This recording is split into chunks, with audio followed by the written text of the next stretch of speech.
nuestro hermano Fifo, que todo lo que tiene de grande lo tiene de bueno, lo tiene de noble y lo tiene de que da alegría estar con él. Que Dios bendiga mucho a nuestro hermano Fifo. Amén. Gracias, Fifo, por esta invitación, me siento honrado y os agradezco mucho este tiempo. Así que bueno, pues nada, a ver, quería coger el móvil por aquí, que prisa no tenemos, ¿no, chicos? No. Vale, con todo y con eso, mirad, yo voy a grabar, yo voy a hacer una pequeña exposición, una pequeña ponencia de algo que es insondable. Al decir que es insondable es que es tan profundo que si nos metemos aquí todos nos ahogamos. Al final, pues lo que decías tú en esta tarde, Fifo, y lo veía, que es que esto hay que recibirlo por la fe. Amén. Porque es una doctrina muy profunda, profundísima, nos pierde a todos. Se nos va la olla, chicos. Se nos va la olla con esta doctrina, ¿vale? Así que la luz que tenga la voy a compartir, voy a intentar ser lo menos técnico posible, pero entenderéis que con los años que llevamos pues nos pegan tecnicismos, que a veces en el púlpito lo decimos y las gitanas dicen, ¿qué chulo de enfermedad es eso? ¿Qué es eso de la quinosis, hijos? Y resulta que son tecnicismos, que es así, pero debemos de intentar amoldarnos, no es así, Fifo, hijo, debemos de intentar amoldarnos, porque si no somos como marcianos predicando.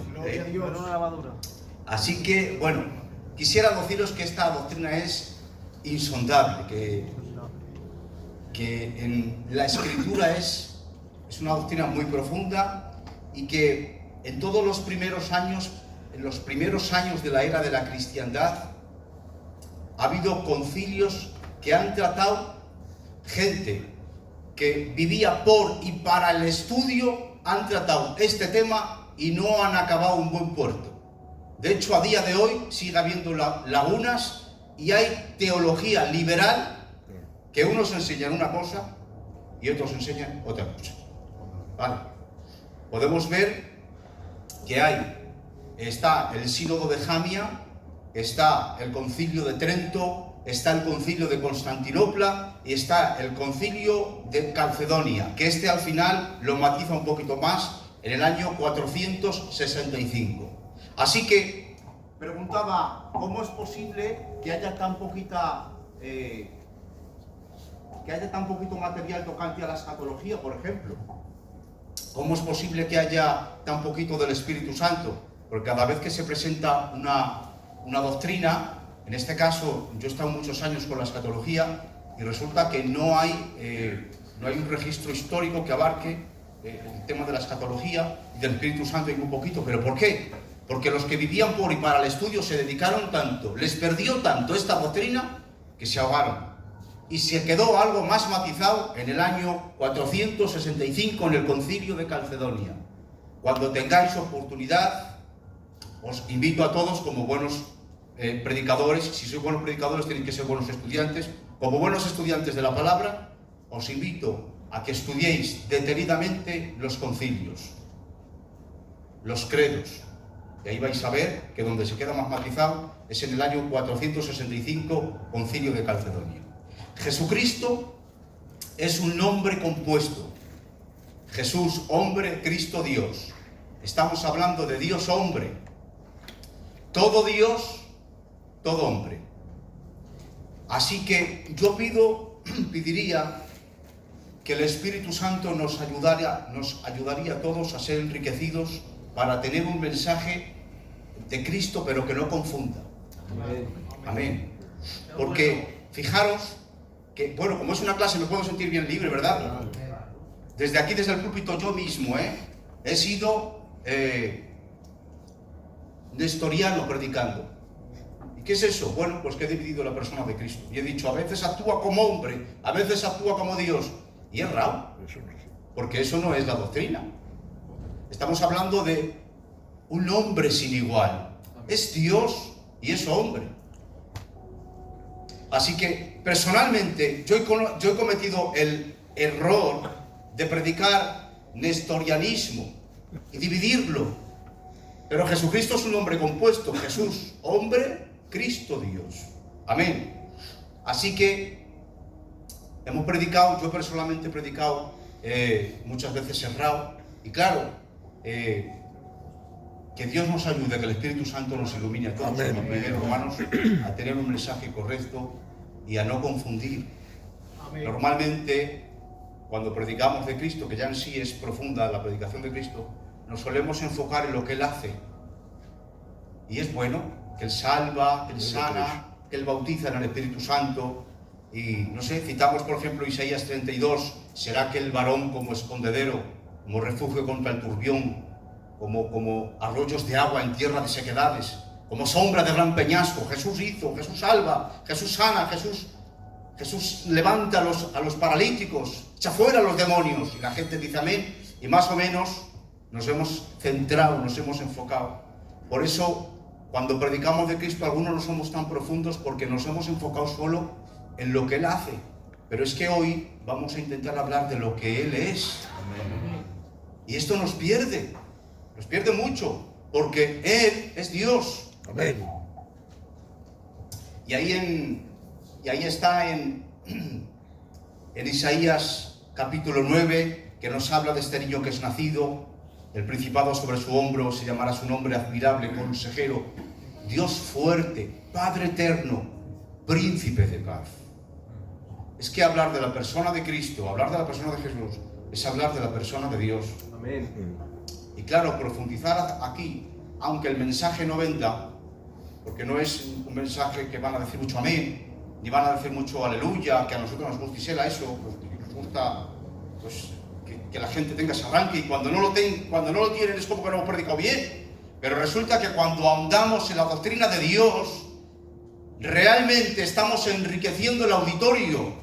Y hoy lo que nos interesa de verdad es que cada creyente estemos enriquecidos, pero de verdad, de la persona de Dios. Amén. Porque cuando hablamos de cómo es Él, se nos quitan las falsas expectativas que tenemos de dioses falsos que nos hemos creado, dioses gitanos, dioses a nuestra forma, dioses emocionales, ¿entendéis?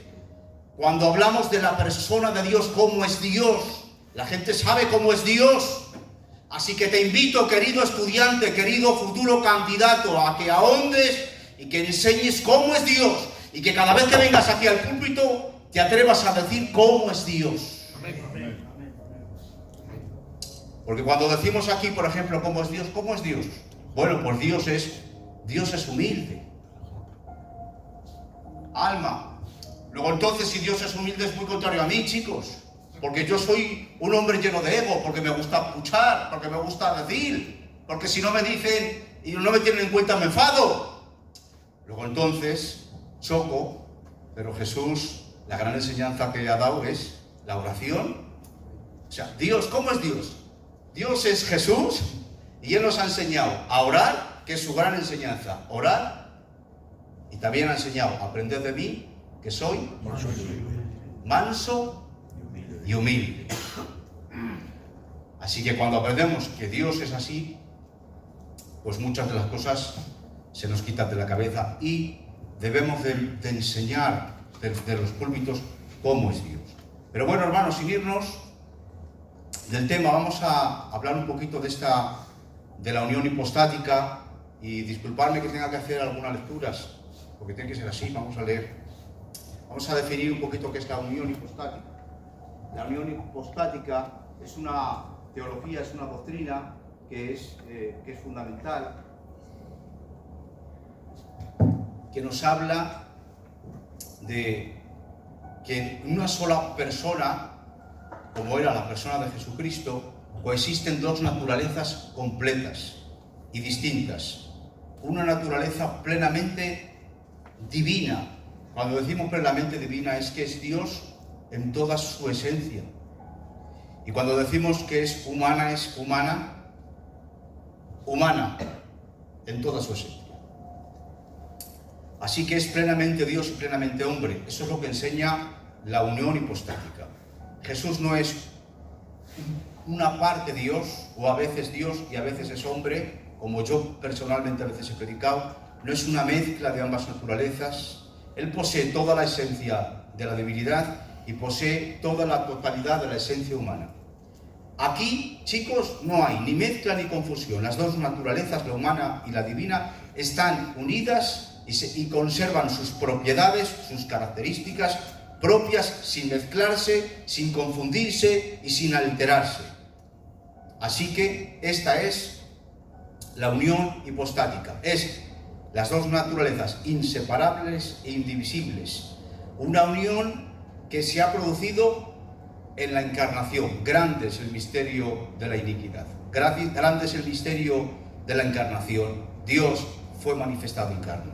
Las naturalezas permanecen unidas en la persona del Hijo de Dios para siempre. Así que hablar de esta doctrina es de hablar de alguien, hermanos, que es Jesucristo y es una persona irrepetible. Jesucristo tiene dos naturalezas compuestas, intactas, pero estas subsisten en una sola persona. Esta doctrina es fundamental para la cristología, ya que permite comprender cómo Jesús, en su humanidad, pudo realizar acciones divinas, como perdonar pecados, y en su divinidad pudo sufrir y morir a través de la naturaleza humana. Aquí ya nos perdemos todos, ¿eh? Y todo esto para la salvación de la humanidad. Qué bien. Suena fuerte, ¿eh? Profundo. Bueno, vamos a hablar de si Jesucristo... La pregunta es, ¿pecable o impecable? No nos va a dar tiempo, hermanos, porque ya sabéis que esta es una doctrina muy profunda y lo vamos a tocar todo, pero casi así un poco lo más importante por encima, ¿no? Claro. Vale. Vamos a ver.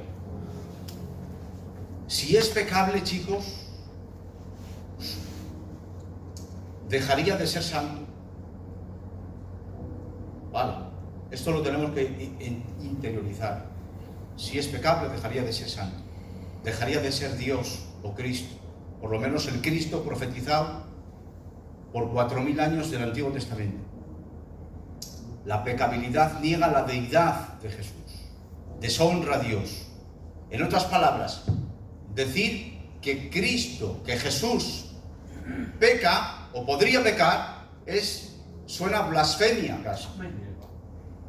Y sería separar las dos naturalezas de Jesucristo. Hemos dicho que es un nombre compuesto, ¿no? Sería enseñar que Jesús sí pecaría, pero Cristo Dios no puede pecar, porque es Dios. Luego, esta sería la ruptura de la unión hipostática.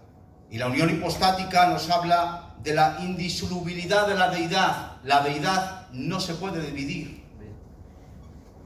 Entonces, lo que hiciera la humanidad también afectaría a la deidad, porque era una sola persona, no la podemos dividir, si no romperíamos la unión hipostática. Y eso es imposible porque la deidad no puede ejercer el mal. Es imposible. Vale. Como adelanto, en Lucas capítulo 1, verso 35, dice, respondiendo el ángel, le dijo, el Espíritu Santo vendrá sobre ti, y el poder del Altísimo te cubrirá con su sombra, por lo cual también el santo ser que nacerá será llamado Hijo de Dios. En otras traducciones nos habla de lo santo que nacerá. Esa es una de las traducciones más correctas que hay.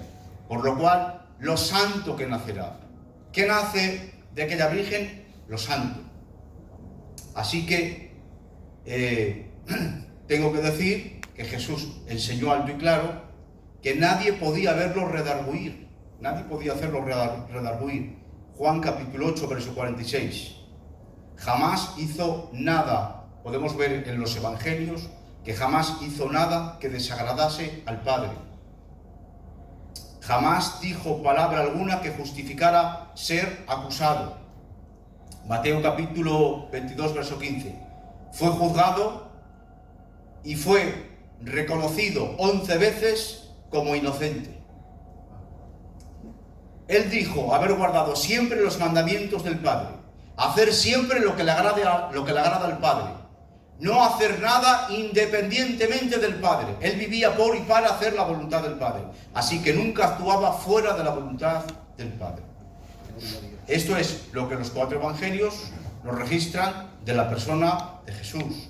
Pedro afirma que en él no hubo pecado, primera de Pedro capítulo 1 verso 19. Pablo afirmó que él no conoció pecado, y él mismo dijo en una ocasión: viene el príncipe de este mundo y nada tiene en mí. Es decir, que no lo ha podido manchar. Ahí está en Juan capítulo 14. Pero bueno, es claro, hermanos, que Jesús no pudo pecar. O mejor dicho, que Jesús no pecó. Eso está claro. Vamos a ver entonces, vamos a intentar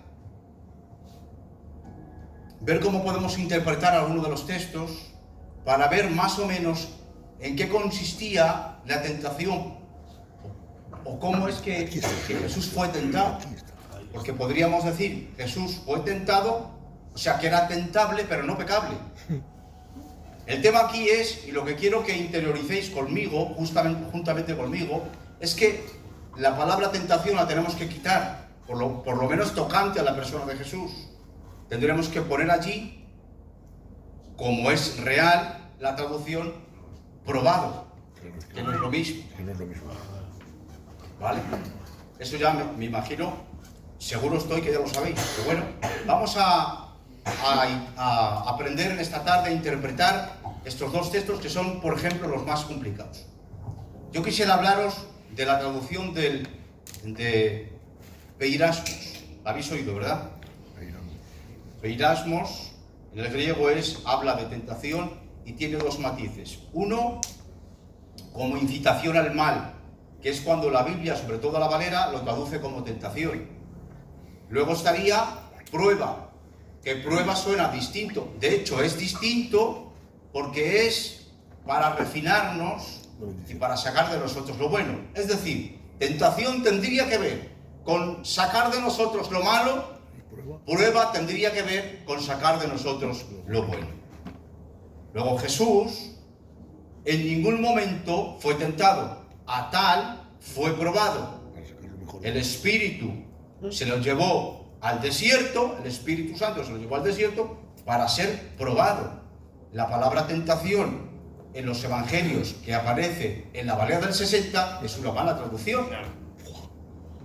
Y aquí, desde este púlpito, no estoy hablando mal para nada de la Reina Valera, ¿vale? Sino que para la doctrina tocante, por ejemplo, este tema, nos confunde. ¿Entendéis, chicos? Mirad, Santiago capítulo 1, que Santiago va al tajo. Cuando alguno es tentado, no diga que es tentado de parte de Dios. Aquí lo vemos bien claro. Porque Dios no puede ser tentado por el mal, ni Él tienta a nadie, sino que cada uno es tentado cuando de su propia concupiscencia es atraído y seducido. Amén. Entonces la concupiscencia, después que ha concebido, da luz el pecado, y el pecado, siendo consumado, da luz de amor. Bueno, aquí Santiago, en la Valera, lo mezcla todo, habla de tentación, de prueba, pero hay unas diferencias grandes. Aquí tendremos que decir que la palabra peirasmos en el griego tiene 2 matices. Una, como incitación al mal. La otra, como una prueba para refinar, para pulir y para sacar lo bueno de nosotros.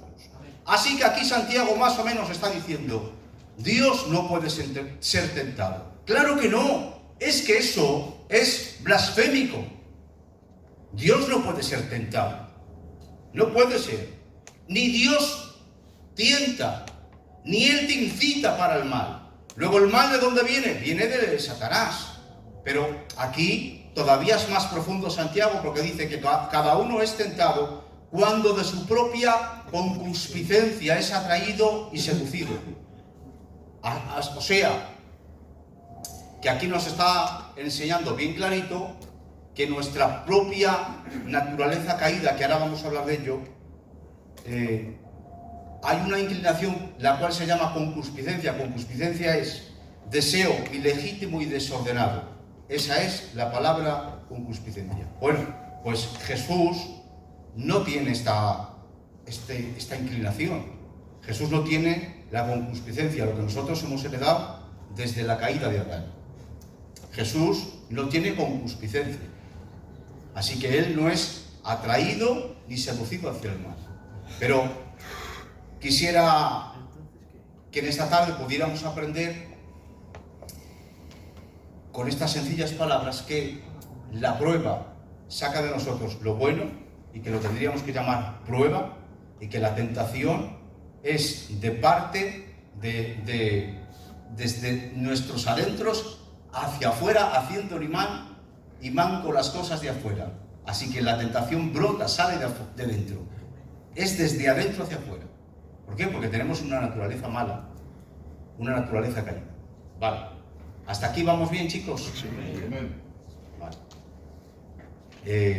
Si en medio de este tema queda algo así, que yo creo que está bien, que a lo mejor en mi mente lo tengo todo muy matizado, pero no todas las mentes son iguales. Si tenéis alguna duda antes de pasar a otra faceta, me cortáis y preguntáis, ¿vale?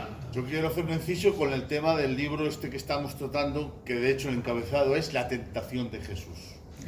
Y cuando estuvimos, claro, no nos habla del periasmos, no nos toca las dos partes del tema de la tentación como prueba.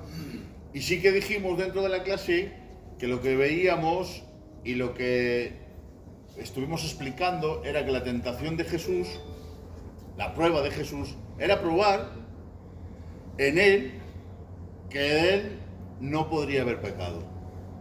Y vimos que era un tipo de prueba. Está mejor explicado así, claro, ¿dónde va a acabar? Pero es que hay unos problemas ahí tocante a este libro, hombre, que este es el libro que nos está llevando a lo que estamos tocando ahora. Y por hacer un inciso, porque esto estará creando muchas dudas, porque estamos leyendo en el libro, el encabezado, la tentación de Jesús. Claro, desde ese punto de la tentación vemos que este señor cree que Jesús podía ser tentado, por lo tanto, y que podía pecar, por lo tanto no lo encabeza así. Ese es el problema que estamos teniendo con este libro. De acuerdo. Vale, pues sí. Muy bien. Vale. Entonces, tenemos que interiorizar todos los que somos, y también a la hora de predicar, que no es lo mismo tentación que prueba. ¿Vale? Santiago nos da una animación a resistir bajo la prueba, y gozaos cuando estéis en diversas pruebas. Fijaros. ¿Por qué? Porque la prueba saca de nosotros lo bueno. También tendríamos que decir que aunque la tentación viene de nuestra concupiscencia, aún allí también está la fidelidad de Dios, que no permite que seamos tentados más allá de nuestras fuerzas. Fíjate, que eso es maravilloso. Pero bueno, vamos al tema, hermanos. Quisiera abrir este otro texto, que también es el texto que justamente FIFO, claro, han ido a malinterpretarlo, y ha habido un apoyo grande también en la Valera del 60. Y a mí personalmente también, incluso me ha confundido durante mucho tiempo, que es el siguiente. De hecho, lo hemos predicado, es así. Hebreos capítulo 4, verso 14, cuando hablamos del gran sumo sacerdote que traspasó los cielos, Jesús el Hijo de Dios, porque no tenemos un sumo sacerdote que no pueda compadecerse de nuestras debilidades, sino uno que fue tentado en todo según nuestra semejanza, pero sin pecado. Esta lectura que acabo de hacer es desde la Valera del 60. ¿Qué ocurre con este texto leído desde la Valera del 60? Que nos confunde un poquito, y ahora vamos a explicar el porqué.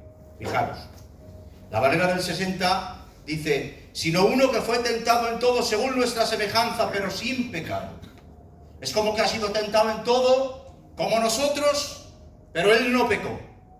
¿No os da a vosotros como que fuera esa la interpretación correcta? Jesús ha sido tentado en todo como yo, pero él no pecó. A diferencia que él no pecó, porque parece ser que es lo que nos enseña la Valera del 60. Pero fijaros, vamos a leerlo en la BTX, que es una de las traducciones que para la doctrina se ajusta mucho a los manuscritos originales. Dice: sino uno que ha sido probado en todo, ya no habla de tentación, probado en todo, según nuestra semejanza, excluido el pecado. Pecado ahí, excluido el pecado. Probado en todo, excluido el pecado. porque no hay pecado en él. Pecado a un lado. Jesús, su persona, probada. Excluido el pecado. ¿Entendéis? Que ahora se entiende de otra manera. Así que vemos en las versiones distintas cuál es la que de veras se acerca a la doctrina tal cual sería. En la Valera, el pero y sin pecado confunde, y que fue tentado también confunde, por supuesto, como hemos venido hablando. Sin embargo, en la BTX, no nos habla de tentación, sino de prueba, y lo excluye del pecado. Es decir, que todo lo que tiene que ver con prueba es así, con prueba, pero no con pecado. Así que la palabra pero no aparece en el original griego. No aparece. Y su agregado cambia el sentido de lo que se quiere transmitir, introduciendo la posibilidad que hubiera podido pecar. Por eso, cuando hemos leído este texto y lo hemos predicado, nos ha dado a entender como que sí podría predicar, como que sí podría haber sido que pecara. Pero no es así. La expresión sin pecado está mejor traducida por pecado aparte o excluido del pecado. Y esto lo he tomado yo de Francisco de la Cueva. Que cuando tengáis la oportunidad y tiempo leerle, aunque es difícil de entender este vecino, pero es una maravilla y es de aquí de España. Esta escritura establece claramente que hay una diferencia entre el hombre en su condición de pecado y el hombre Cristo Jesús. Y esa diferencia es que Cristo, a diferencia de nosotros, es esencialmente sin pecado. Y es importante tener cuidado con la palabra pero, como acabamos de decir, que ha sido agregada y que conduce a una noción equivocada y contraria a la verdad, pues puede inducir a creer que aunque Cristo fue en todos los puntos como nosotros tentado, así como nosotros, pero nunca pecó, eso no es lo que la Escritura enseña. El significado aquí de este texto no se trata de caídas o de pecados aparte, es decir, la Escritura no dice que Él fue pecados aparte o sin pecados, no, sino que dice aparte del pecado, excluido del pecado. La prueba entonces no tiene que ver con pecado o pecados. ¿Entendéis, chicos? Gloria a Dios. Qué bien. Así que es importante, tengo satisfacción esta tarde de poder entender bien este texto, que es el texto que los teólogos liberales más se han apoyado para entender que de lo que nos habla aquí es justamente de que él no podía pecar, que ha sido probado en su persona, excluido el pecado. ¿Por qué? Porque no había pecado en él. Fijaros qué diferencia, qué gran diferencia cuando lo hemos leído, lo hemos interpretado y lo hemos predicado. Totalmente diferente, ¿vale? Así que él es impecable. Amén. No puede haber pecado en él. Gloria a Dios. Amén. Bien, gloria a Dios. Bueno, y quisiera que esto hubiera hecho bien. Llevamos ya 25 minutos. Quisiera tomarme 5 o 6 minutos más para acabar hablando de 4 tipos de hombres que podemos ver en la Biblia. Y esto es tocar un poquito de antropología. Es cómo es el hombre en la Escritura. El hombre fuera de la Escritura, la antropología secular, ahí entraríamos también en la psicología, y en la psicología se vuelven locos los señores, porque entran en el mundo de la mente. Pero vamos a hablar un poquito de antropología, o sea, del hombre dentro de la Escritura. Bueno, la Escritura nos habla de 4 tipos de hombres, y nos viene bien para el tema. El primer hombre que os quiero presentar es Adán. Adán significa humano, representa la raza humana. Y Adán, humano, tuvo una humanidad inocente. Amén.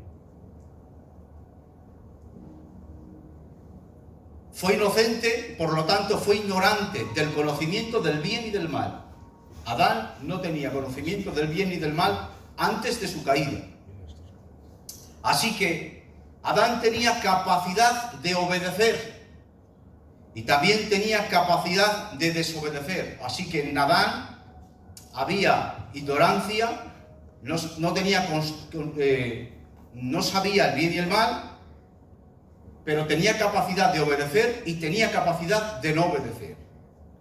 Todo esto es Adán antes de la caída. Ahora vamos a hablar del hombre después de la caída. El hombre después de la caída conoce el bien y conoce el mal. No tiene el hombre, después de la caída, no tiene el hombre capacidad de dejar de pecar. Estamos hablando del hombre natural, del que después de Adán han venido las generaciones. El hombre no tiene capacidad de dejar de pecar. Siempre está pecando. Está enemistado con Dios. Está siempre cayendo en una espiral descendiente hacia abajo. Y está siempre está bajo la ley del pecado. Y luego Pablo esto lo compila en Romanos 7. Por eso tal vez algunos no sabríamos interpretar Romanos 7, pero ahí nos habla alto y claro de lo que ocurre con el hombre natural. Que aunque conozca, aunque tuviese conocimiento de la ley de Dios, no puede. Por eso dice el apóstol Pablo en Romanos 7, el querer el bien está en mí, pero no el hacerlo. Y me encuentro con esta ley, que hay otra ley en mis miembros que se revela contra la ley del conocimiento de Dios. Pues quiero y no puedo. Y está frustrado. ¿Por qué? Porque es el hombre que está siempre caído. Aunque quiera, con mi mente me deleito en la ley de Dios, pero no puedo. O sea, quiere y no puede. Porque el hombre natural no tiene capacidad de dejar de pecar. Siempre está pecando y siempre está cayendo en una espiral descendiente hacia abajo. Eso es el hombre no regenerado. Amén. ¿Qué pasa con el hombre regenerado? El hombre regenerado conoce el bien y el mal, puede con el poder del Espíritu superar el poder del pecado. Amén. Amén. Amén. Lo creemos, aleluya. ¿Por qué? Porque hay una ley que supera la otra ley, la ley del pecado. Así que en Romanos 7 tenemos la descripción, la exposición por parte del apóstol Pablo del hombre que está bajo la ley del pecado, que quiere y no puede, y siempre está cayendo hacia abajo. Pero en Romanos 8 se abre otro tipo de exposición y nos habla de la vida en el Espíritu, y nos habla del hombre regenerado. Este es otro tipo de hombre. Este hombre, en Romanos capítulo 8, nos habla de que el hombre bajo el poder del Espíritu Santo tiene capacidad de no pecar. ¿Por qué? Porque hay una ley, la ley del Espíritu, que supera la ley del pecado. Amén. Amén. Así que el hombre ya no puede estar, ya no tiene por qué estar arrastrándose, ya no tiene que estar cabizbajo y cayendo, porque hay una ley que supera la otra ley. Esto es muy sencillo. Preguntar cómo es posible que un amasijo de hierro se mantenga en el aire, pues no es posible, o sea, es imposible. Si dan un montón de kilos ahí, de toneladas que pueda pesar un avión, ¿cómo es posible que se mantenga en el aire?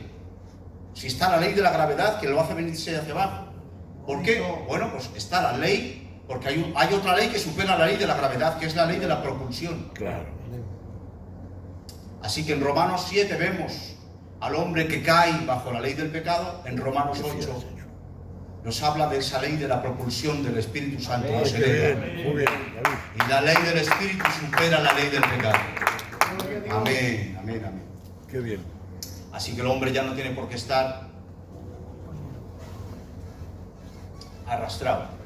Ese es el tercer hombre, el hombre regenerado. Pero vamos a acabar hablando del cuarto hombre, hombre irrepetible, Jesucristo. Gloria a Dios. Amén.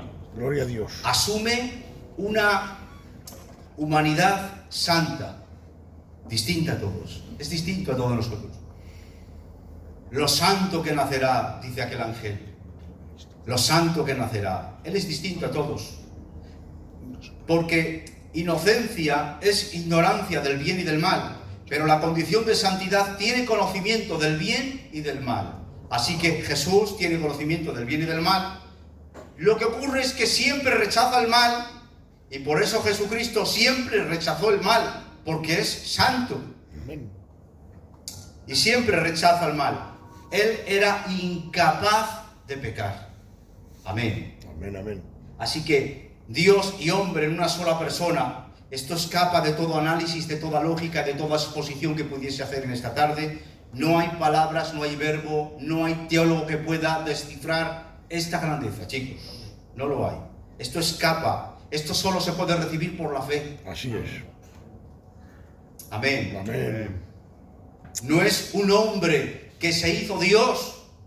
No es un hombre que nació y luego tuvo conciencia de Dios. No. Es Dios que se ha hecho hombre.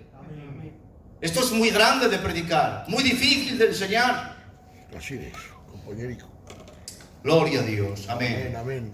Acabo con estos dos textos, chicos, que me han hecho mucho bien. Para no ser tan largo, chicos, acabo con estos dos textos. Solamente leerlos. Esto un poquito. Mirad, el primero. Al que no conoció Pecado. pecado. Qué bueno. Qué bueno es Dios. La Biblia a veces se interpreta a sí misma, Al que no conoció pecado. Esto es, sin naturaleza que le guste el mal. Por nosotros lo hizo. ¿Quién lo hizo? Dios. Dios, el Padre Dios, lo hizo pecado. Para que nosotros fuésemos hechos justicia de Dios en él. Esta doctrina es muy profunda. Gloria a Dios. Esto está escrito en 2 de Corintios, capítulo 5, verso 21. El último texto, que esto es impresionante, porque también nos habla de la indisolubilidad de la persona del Hijo de Dios con el Padre. Siempre estuvieron juntos. Por lo tanto, decir que Cristo pecó también es romper la misma Trinidad. Fijaros. Gloria a Dios. 2 de Corintios, capítulo 5, verso 18. Y todo esto proviene de Dios, quien nos reconcilió consigo mismo por Cristo y nos dio el misterio de la reconciliación. Amén. Que Dios estaba en Cristo reconciliando consigo al mundo, no tomándoles en cuenta a los hombres sus pecados. Gloria a Dios. Y nos encargó a todos nosotros la palabra de la reconciliación. Amén. Queridos candidatos, futuros pastores míos, futuros responsables, futuros predicadores de púlpitos, enseñemos, prediquemos alto y claro la santidad, la pureza del Hijo de Dios. Jesús no puede pecar. Amén. Amén. Amén.